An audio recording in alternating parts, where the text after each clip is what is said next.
தென்னாப்பிரிக்காவுக்கு எதிரான 3வது டுவெண்டி போட்டியில் இந்திய அணி 11 ரன்கள் வித்தியாசத்தில் வெற்றி பெற்றது.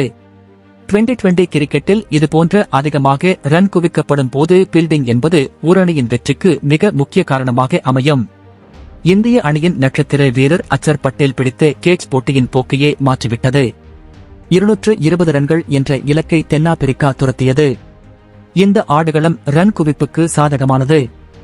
ஏற்கனவே இந்த ஆடுகளத்தில் 250 ரன்கள் டுவெண்டி கிரிக்கெட்டில் தென்னாப்பிரிக்கா வெற்றிகரமாக சேஸ் செய்து சாதனை படைத்திருக்கிறது. இதனால் இந்திய அணி இன்றைய ஆட்டத்தில் ஒரு 10 முதல் 20 ரன்கள் குறைவாக அடித்துவிட்டதாக கிரிக்கெட் வல்லுநர்கள் கருதினர்.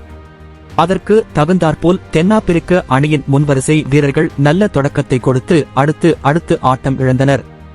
இதனால் 10 ஓவர் முடிவில் தென்னாப்பிரிக்க அணி 84 ரன்களில் தடுமாறியது.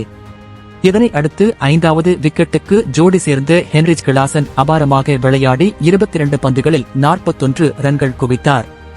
அவருக்கு பக்கபலமாக டேவிட் மில்லர் 18 பந்துகளில் 18 ரன்கள் அடித்திருந்த டேவிட் மில்லர் நல்ல தொடக்கத்தை பெற்று ரன் குவிக்கும் வேகத்தை அதிகப்படுத்த நினைத்தார்.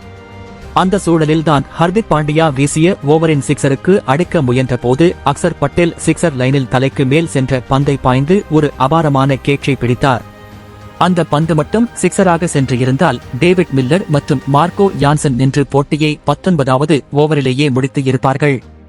ஆனால் டேவிட் மில்லர் 18 ரன்களில் வெளியேறியதால் மார்க்கோ யான்சன் தனியாளாக நின்று போராட வேண்டிய நிலைக்கு தள்ளப்பட்டார்.